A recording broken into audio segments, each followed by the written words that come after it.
I'm C.L. Cheshire. I work at the Pacific Business Center at the University of Hawaii, housed in the College of Business, the Shidler College of Business.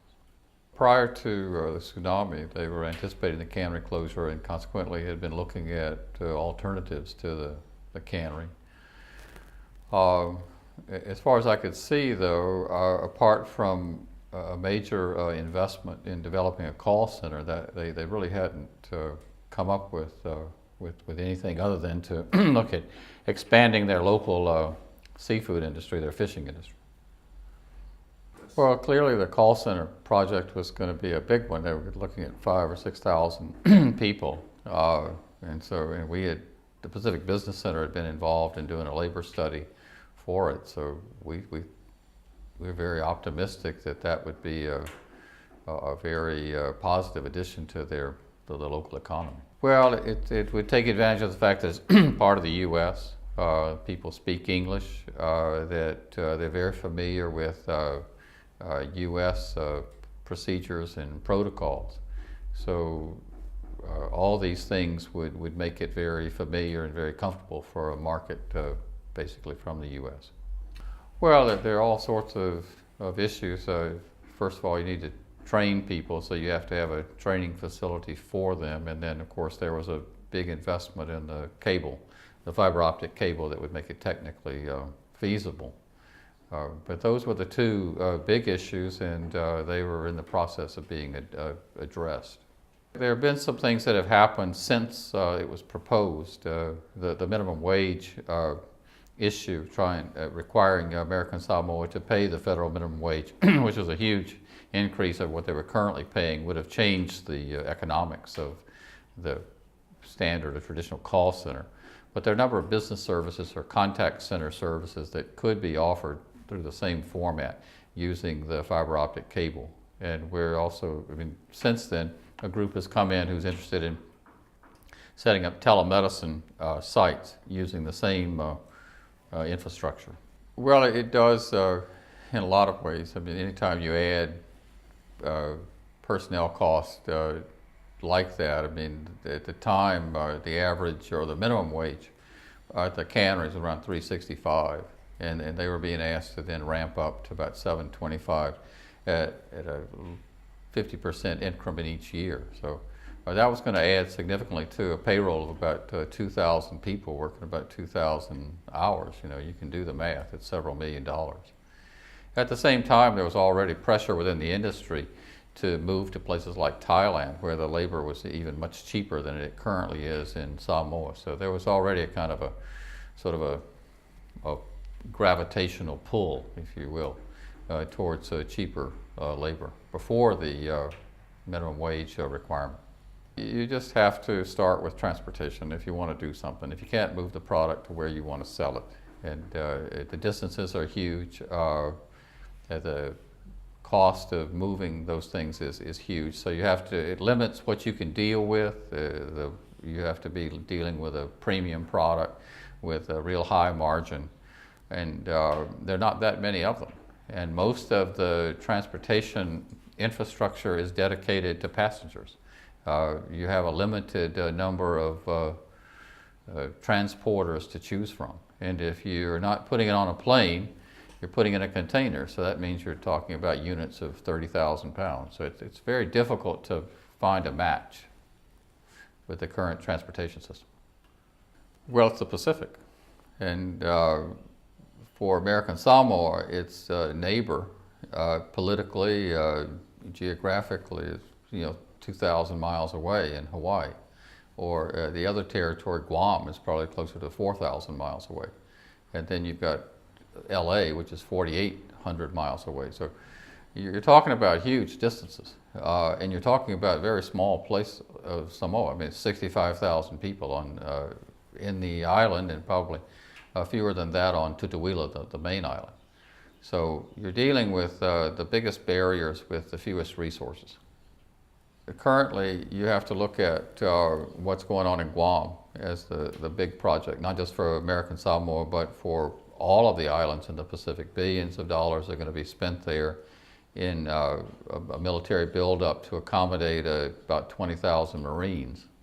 And that's going to extend originally over 5 years. People are saying it's going to go longer to 10 years. So there's long-term employment there, and as many as 20,000 additional jobs in that one island alone. So that's the big magnet right now. And as U.S. nationals, the people here in American Samoa are at the head of the line of those people that would be given priority to be hired there. Right now, Guam is asking that American Samoa work through its what they call the Center for Micronesian Empowerment, which is kind of a transitional organization that helps people acclimate themselves to Guam, sort of its social structure, its rules of the road. They have a program for outsiders. Primarily it was set up for Micronesians, but it's going to be adapted for American Samoa. It lasts about 9 weeks, and not only do they assist you in adapting or adjusting to Guam, but in then linking you with an employer. And so we're not required, but we've been encouraged to work through them, and we found that we have a real strong working relationship with them. It doesn't change the fact that it's very difficult, and it'd be difficult for anybody to pack up and go from here to a very different place in Guam, though it's in the Pacific. It's very different from Samoa.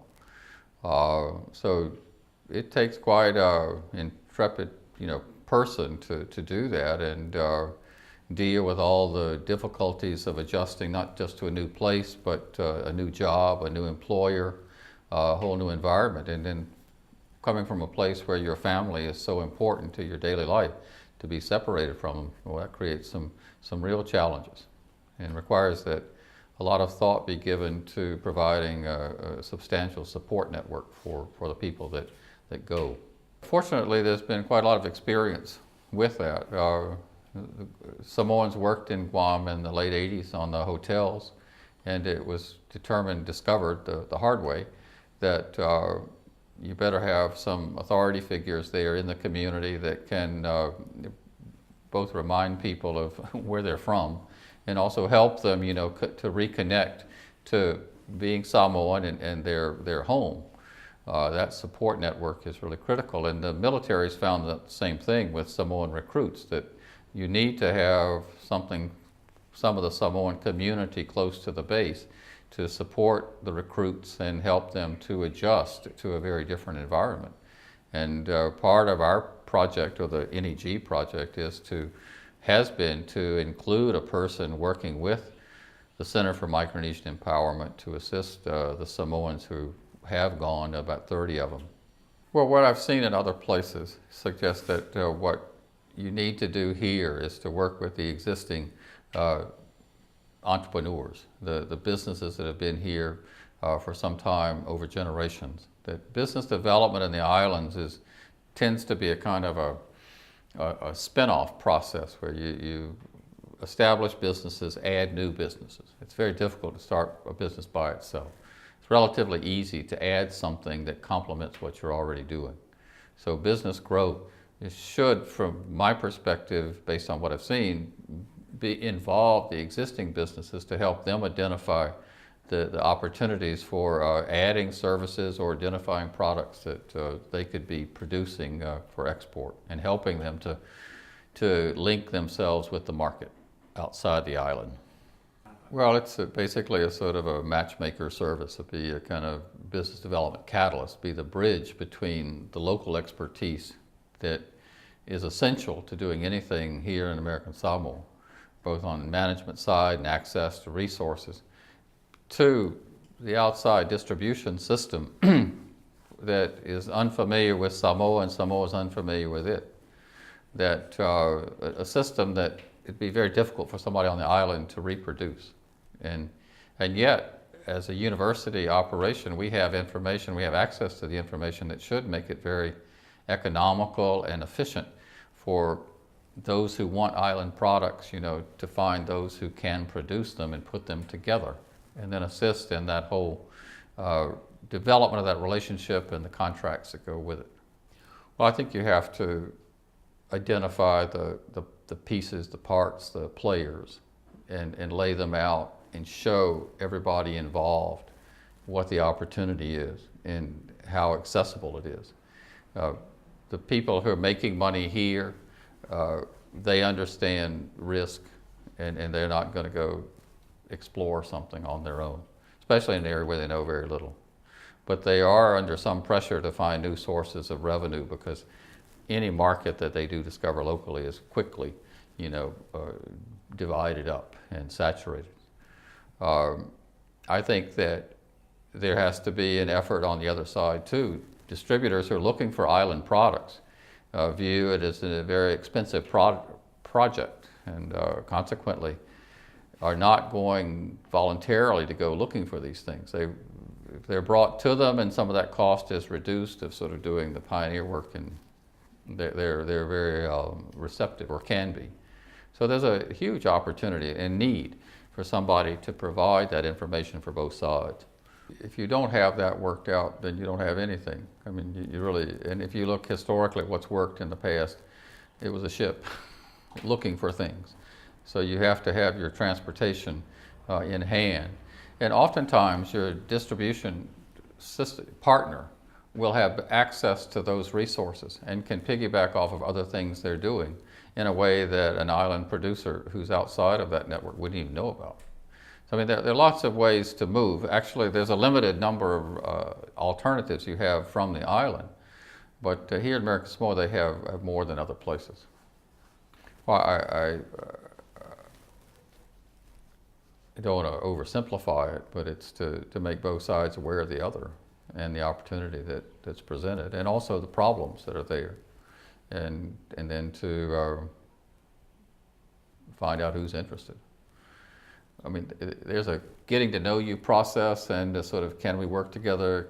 Are you reliable? Can you deliver? Those things have to be sorted out over time. And everybody in sort of west of Hawaii understands that. I mean, if you go to Japan, you go to Korea, you go to China, there is this getting to know you process that is not so much assessing your business plan or your product, but you as a person who's able to deliver on the commitments that are going to be required. So that process kicks in, and usually though the pieces are in place.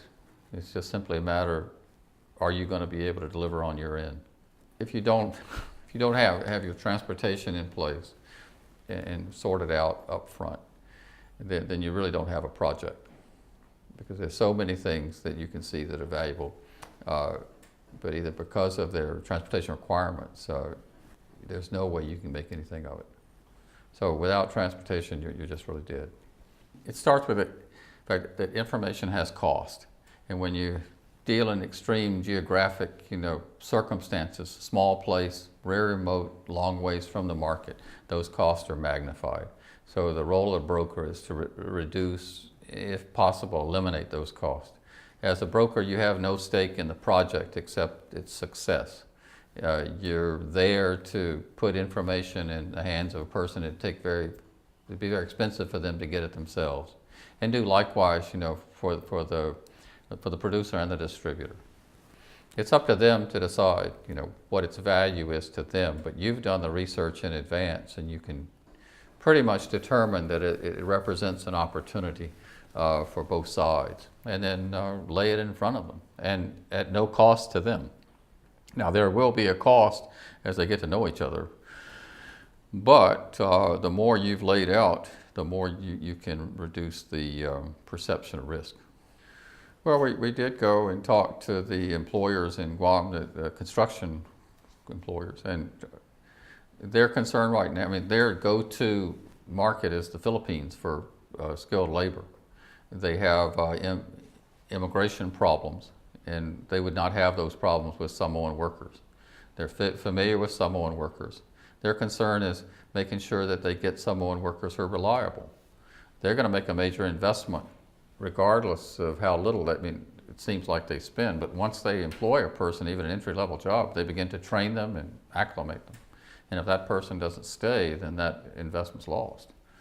We can, on our end, guarantee that those people are screened and vetted as much as possible. On the other end, for the people we send, we can say, we're sending you to a real job, a real employer who runs a very reputable and very reliable operation. You will be paid if you do your work, and there's also career path opportunities that go with it.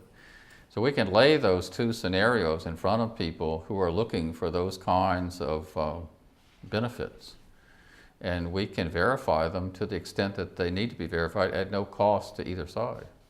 I think there's a perception out there that it just happens, and the reality is you go to places like Hawaii and see people from the islands kind of pooling up in the parks, and you go talk to them about what they know and what they're doing and what they're trying to do, and you realize that it just doesn't just happen. And it wouldn't happen for you or me. If you went to Guam, you wouldn't know who to talk to. Maybe you would. If you went to Yap, you certainly wouldn't know who to talk to. And the Yapese coming to Honolulu is just as unaware of the institutions that are set up to serve their needs to help them get employed. And it's competitive and difficult for anybody who does know where those institutions are. So it's a real issue. And but I think a lot of people are used to people staying in their own place, and they're not aware of the level of mobility, and they don't realize the amount of information that's required to facilitate movement back and forth from one place to the other. But there's been demonstrated in other places in the Pacific that when this brokering goes on, it's very effective. Well, it's worked for a long time in the Philippines. There's a national holiday for their out-migration people who provide a lot of remittances. And also the Philippines has a very strict and rigorous program that oversees this. And it's working very well in New Zealand, specifically with Pacific Islanders. That eliminates a lot of the risks for the islander as well as for the farmers who hire them in New Zealand. And it provides a back and forth and a source of income that the islands benefit from. Well, you involve those who are in the culture, and grew up in the culture, understand it. You don't try to figure it out yourself. And you get them to tell you what's critical, what's sensitive, what needs to be there, and you listen to them, and you do it. I think it's no more complicated than that. So it's a partnership requirement. The assumption that you can understand the culture and accommodate it is in the literature, but it's a much easier way and a much more efficient, much more effective way to do it. I can't imagine somebody coming here by themselves. I would assume that you had already come with a sponsor and a partner in hand, identified, and that you were relying on your sponsor and your partner to make those kinds of connections for you that will make whatever you're trying to do appropriate and adaptable to Samoa.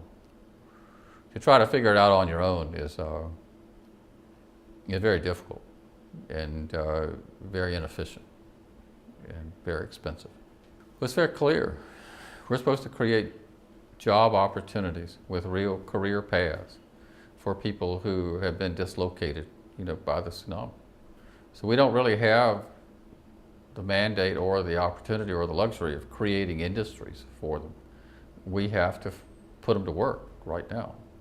Part of that involves trying to start industries that will employ people, but that has to be done in a relatively short time frame, and there are not that many things on the shelf. But if you see yourself as trying to put people to work, then the challenge is identifying the jobs, identifying the employers, and then identifying those people who are willing to work in those environments and put the two together. And then make sure that you have an opportunity for everybody. It's real. That it takes them from where they are and gets them all the way to the job that they seek, and that there's no break in that whole path, and you don't leave them hanging anywhere.